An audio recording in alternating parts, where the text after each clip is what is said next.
tendo lá a pagelança para a entrega da reforma administrativa, a proposta do governo. Nós vamos aqui tocar nos principais aspectos, é um troço grande, não vai dar para esgotar tudo, mas tem algumas balizas importantes que o tio quer falar para vocês, tá?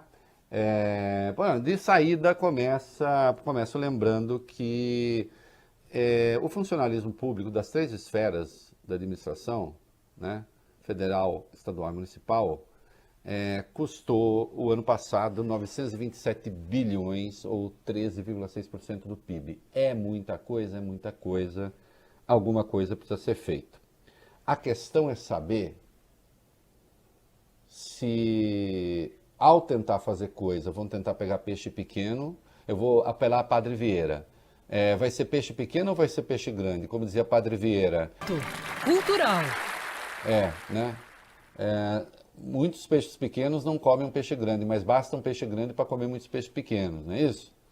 Sermão de Santo Antônio aos peixes, dando uma adaptada aqui. Então, preciso saber, vamos pegar o que exatamente? Os liberaloides, como diria Ciro Gomes, os liberaloides, né? Ficam por aí, né? Aliás, o Ciro Gomes do Marcelo Adnet é excelente. Maravilhoso. Os liberaloides, né? Fala, o funcionalismo. Os liberaloides esquecem que, em razão de vicissitudes do Estado brasileiro, muita gente que está nesta folha de pagamento gigantesca são professores, porque a escola, por exemplo, nos estados, a esmagadora maioria estuda em escolas públicas. Então são professores, segurança pública, são gastos que não tem muito. Parte desse gasto Agora, claro que você tem privilégios também e é preciso cortar os privilégios. Agora, será que os privilégios serão cortados? Tem coisa aqui que já cheira mal de saída. Mas vamos ver que resposta o Congresso vai dar. Né? Sim, é preciso dizer tudo. É preciso cortar. Dá para o funcionalismo custar 13,6% do PIB? Acho que não. Ah, não, tem que custar quanto? Depende de que tamanho você quer do Estado. Você quer Estado grande, pequeno e tal. Eu quero o Estado necessário. Eu quero o Estado necessário. Agora, Estado mínimo é coisa de idiota. Gente medíocre. Gente cretina. Ou de Estado máximo, idem. É o Estado necessário. Onde ele for necessário. Aliás, há áreas em que a gente precisa de mais Estado ainda do que a gente tem. E há áreas em que não precisa. Vamos lá. Meninos, fiquem atentos que eu posso fazer alguns cortes na leitura para a gente agilizar o negócio. Tá? E a pagelança a qual você se referiu, Reinaldo, já acabou. A cerimônia com coletiva do presidente da Câmara, Rodrigo Maia, acabou de terminar. Durou cerca de 5 minutos ali a coletiva do presidente da Câmara. Mas falando da reforma administrativa, essa proposta proíbe progressões automáticas de carreira, como as gratificações por tempo de serviço, e abre caminho para o fim da estabilidade em grande parte dos cargos. A gente vai falar disso com mais detalhes daqui a pouquinho. O envio da reforma ao Congresso foi adiado pelo menos 6 vezes nos últimos 12 meses. O texto preparado pela equipe econômica estava pronto no Palácio do Planalto desde o fim do ano passado, mas seguia travado por ordem do presidente Jair Bolsonaro. No mês passado, o então secretário Paulo Webel, responsável por essa proposta, pediu demissão, reclamando da demora do envio do texto. Depois de pressão do ministro Paulo Guedes e da cobrança do presidente da Câmara, no entanto, Bolsonaro decidiu autorizar a apresentação da proposta. Certamente com alterações, porque ninguém conhece a proposta original, né? Como é que fica o negócio da estabilidade? A reforma administrativa, Reinaldo, prevê que os servidores que já ingressaram no serviço público continuarão com estabilidade e os mesmos salários. As mudanças valerão, então, apenas para os novos concursados. Uma das diferenças é que agora quem passa no concurso público não assume cargo efetivo. Haverá um estágio probatório e só os mais bem avaliados é que serão efetivados, como explica o secretário especial adjunto de desburocratização, Gleison Rubim.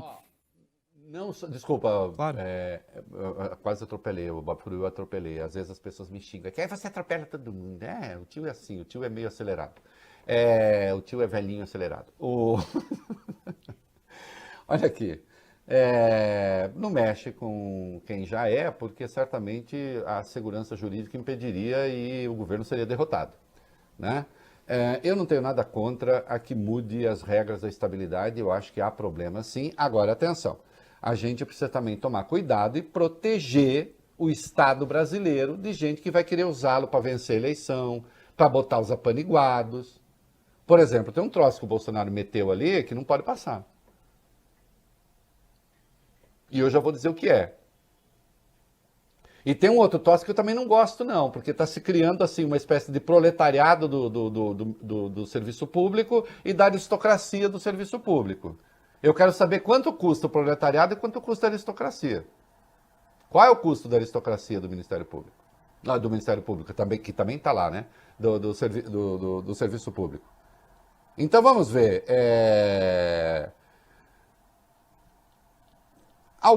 Depois a gente volta para os outros. Pegando o gancho.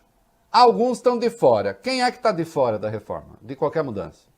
17. É importante destacar, essa reforma, então, não vale para parlamentares, juízes e também promotores. De acordo com o governo, esses são membros de poderes e têm regras diferentes dos servidores comuns. Tem mais, a reforma não vai valer para os militares, que também seguem normas distintas.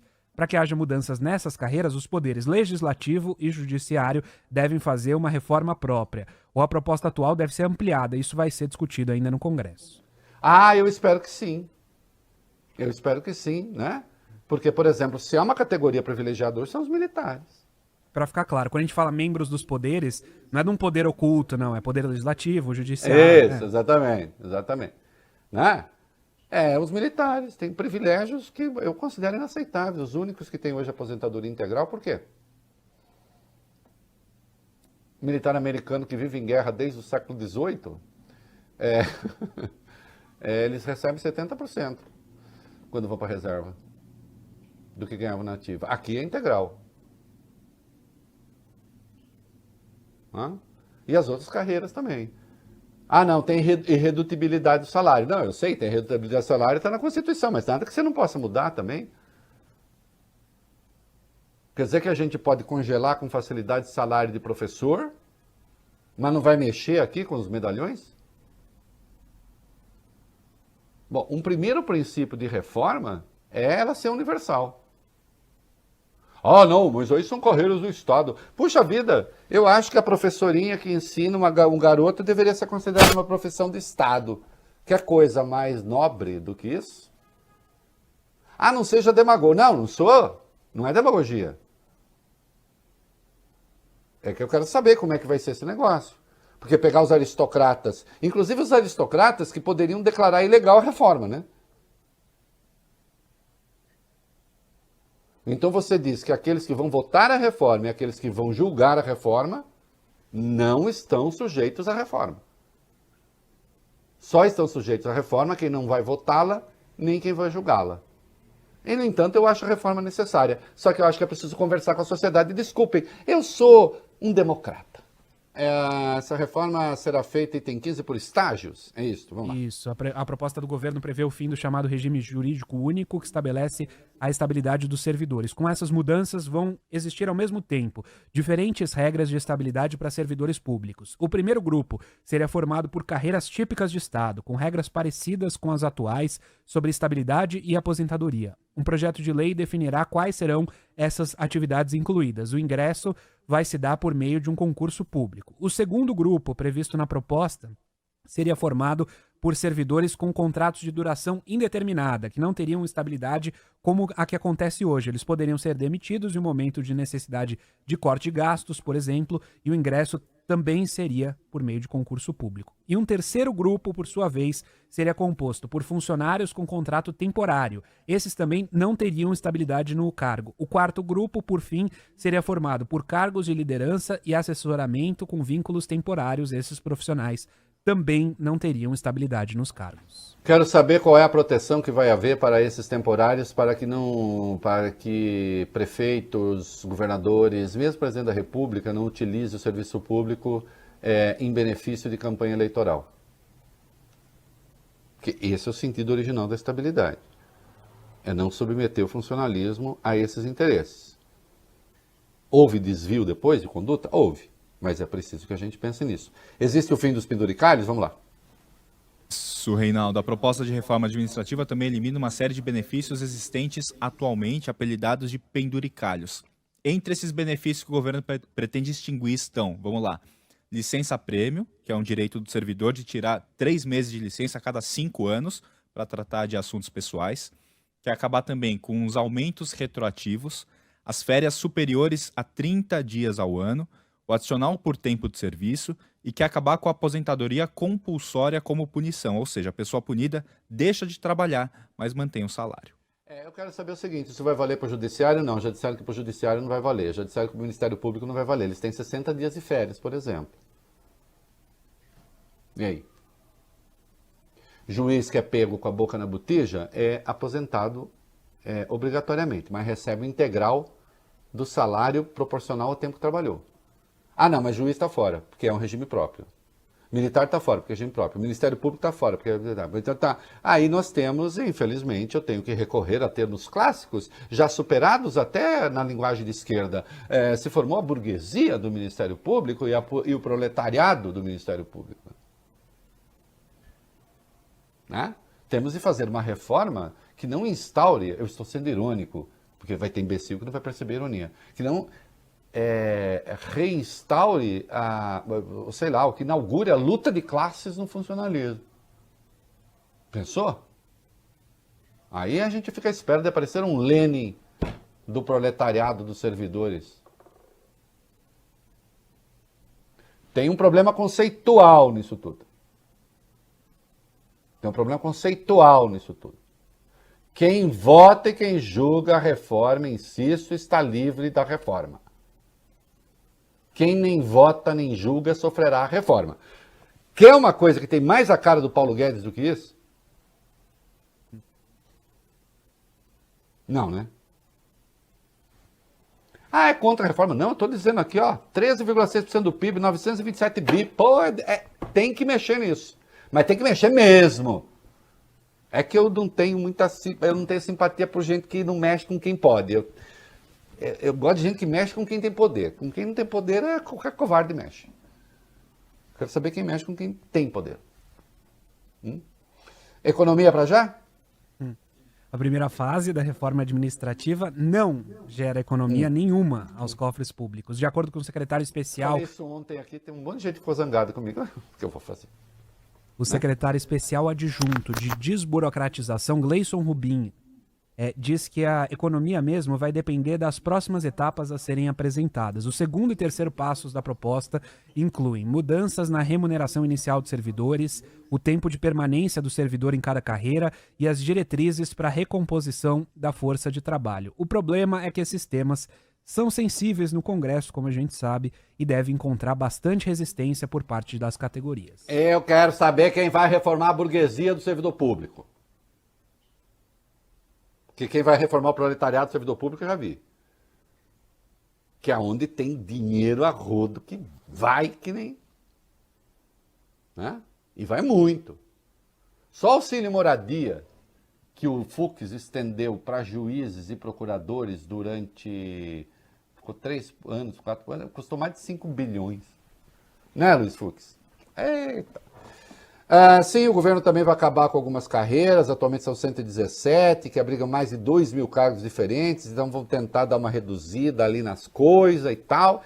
E claro, o Bolsonaro está aproveitando para ver se emplaca uma reforma em que ele vire uma espécie de Napoleão da Zona Oeste, vai. É um trecho polêmico, Reinaldo. A reforma administrativa prevê... Polêmico. Polêmica. Essa reforma, Reinaldo, prevê que o presidente da República altere a estrutura do Poder Executivo e até declare extintos alguns órgãos e ministérios. E isso sem a necessidade de aval prévio do Congresso. Hoje o presidente depende da autorização do Legislativo para isso. Desculpa. Termina a leitura, se quiser. Não vai passar. Nem pode. Nem pode, né? Porque, assim, o fato do cara ser chefe do executivo não quer dizer que ele é dono do executivo. O executivo não é uma birosca que você decide o que fazer com a birosca. Realmente não, porque senão cada presidente que chega lá faz a sua reforma. E aí, como é que fica? Tá errado. Vamos reformar, mas vamos fazer a coisa direito, né? E agora tem um ato anti-reforma, de certo modo. Rapidamente, vamos para o comercial. A Procuradoria-Geral da Fazenda Nacional alterou um parecer que restringia recrutamentos até o fim de 2021. A decisão foi tomada depois das pressões vindas do governo Bolsonaro. A trava havia sido incluída por iniciativa do ministro da Economia, Paulo Guedes, em um projeto de lei complementar para conter a expansão dos gastos do funcionalismo. Com o entendimento de agora, novos concursos ficam autorizados para o preenchimento de milhares de cargos abertos na contramão do discurso de Guedes. Então é isso, entendeu? No mesmo tempo que está apresentando a reforma. Né? É preciso ver qual é o gato que se esconde na tuba.